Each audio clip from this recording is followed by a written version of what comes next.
Ravana at Ganesha. Alam natin na si Ravana ay nagtataglay ng napakalawak na kaalaman. Alam natin ang kwento ni Lakshmana na umupo sa paanan ni Ravana at tumanggap ng kaalaman mula sa kanya. Ngunit alam mo ba kung paano pinasuko ni Ganesha si Ravana at iniligtas ang mundo? Paano bumaba ang Atmalinga sa ilalim ng bundok Kailash? Maaaring interesado ka sa kwentong ito. Ang kasakiman at pagkainggit ni Ravana.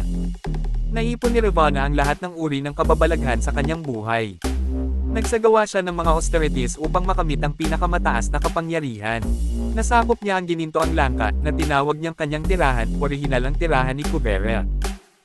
Ang higanting hari at ang kanyang kapatid sa ama, si Ravana, ang magnanakaw, ay naghangad na itatag ang kanyang pangangibabaw sa lahat ng bagay sa buhay.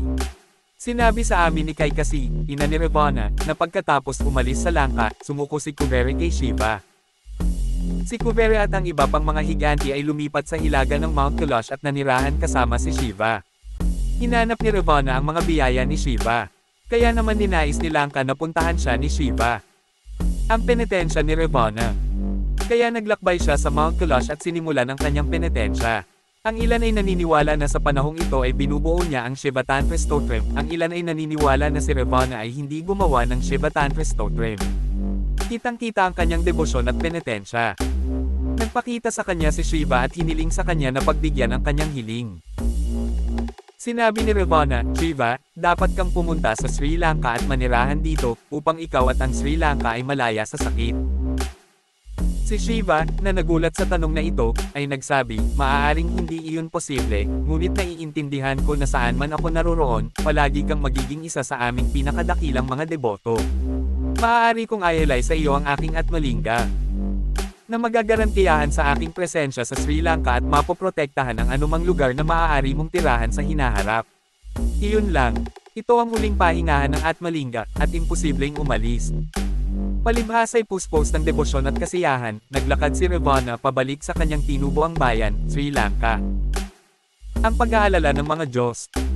Nang marinig ito ni Indra ay nag-alala siya. Natatakot siya na magdudulot ito ng kaguluhan sa mundo. Natatakot siya na si Ravana ay hindi panghinaan ng loob at ang kanyang takot ay mananatiling pare-pareho. Nangangahulugan ito na ang kanyang puso ay lalaban. Humingi ng tulong ang mga Diyos kay Ganesha. Pumayag naman si Ganesha. Desidido rin siyang pigilan si Ravana na dalhin ang Atmalinga sa Sri Lanka. Bago umalis, humingi si Ravana ng mga pagpapala sa kanyang mga magulang. Alam niyang haharapin niya si Shiva, isa sa mga pinakadakilang deboto ng kanyang ama. Nasubok ang tibay ni Ravana. Desidido si Ravana. Siya ay kumain, uminom, nagpahinga, at naglakad hanggang sa marating niya ang isang lungsod sa Arabian Sea sa timog ng Kailash. Sa wakas, si Ravana ay sumuko sa materyal na pagnanasa. Hinangad niya ang paglaya, ngunit hindi niya maalis ang Atmalinga o mahawakan ng mga bagay na ritual ng kanyang maruruming kamay. Siya ay nasa kawalan ng pag-asa. Hindi nagtagal, nakita niya ang isang batang Brahman. Mukha siyang malinis, at tila nalutas na ang problema ni Ravana. Sinabi ni Ravana sa bata, pakiusap, hawakan mo itong Atmalinga at huwag mong hayaang mahulog ito sandali. Kailangan kong makinig sa mga tunog ng kalikasan. Babalik ako kaagad, pakiusap niya. Pumayag naman ang bata. Gayunpaman, nilinaw ng Panginoon na sa maikling panahon lamang niya mahawakan ang lingga, hanggang sa matapos niyang bilangin ang mga sagradong butil at ang mga panalangin sa gabi. Kailangan mong umuwi sa oras at maging handa para sa natitirang mga panalangin. 3 beses kong tatawagin ang iyong pangalan, at kung hindi ka babalik sa panahong iyon, wala akong magagawa kundi iwanan ang Atmalinga dito. Nagmadaling lumabas si Ravana, at nagsimulang magdasal ang bata. Pag-aaral mula kay Ravana. Umihi si Ravana at tumakbo sa malapit na balon. Pagtingin sa loob, mukhang natapos na ng bata ang unang round ng kampana at papalapit na sa pangalawa. Hinugasan ni Ravana ang kanyang katawan at muling hinawakan ang sagradong lingam. Nagdasal siya at tumakbo papunta sa bata. Habang tumatakbo siya patungo sa Atmalinga, narinig niya ang pagtawag nito sa kanyang pangalan. Medyo malayo, narinig ni Ravana ang tunog ng kanyang Atmalinga na inilagay sa lupa. Siya ay sumigaw, at nakita ng mundo ang kapangyarihan ng Atmalinga, at si Ravana ay namangha sa kapangyarihan nito. Habang sinusubukan niyang patayin siya, narinig niya ang isang boses sa kanyang ulo habang siya ay tumatakbo. Sa lugar kung saan inilagay ang Atmalinga, ang tinig ni Shiva ay nagsabi, ikaw ay mananahan magpakailanman. Ginamit niya ang lahat ng kanyang 12 braso upang sumugod sa Atmalinga ng buong lakas. Gayunpaman, hindi nailigtas ni Ravana ang kanyang Atmalinga. Sa sobrang galit, hinampas niya ang ulo ng bata na nagdulot ng kaluskos. Nag-transform ang bata bilang Ganesha. Ipinaliwanag ni Ganesha kay Ravana kung paano naging mali ang kanyang pag-iisip.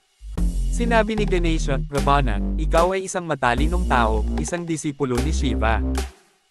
Nakagawa ka ng mga kasulatan ng Tandava, ngunit hindi mo ba naiintindihan ang mga turo ng bawat avatar ni Shiva? Ang susi ay upang mapanatili ang panloob na kapayapaan at iwanan ang kasamaan." Nang bumalik si Ravana sa Kailash upang kunin ang isa pang Shiva Lingam, siya ay napagod.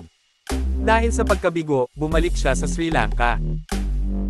Ang kwento ni Gokarna, ang Atmalinga, at Mahabaleshvara.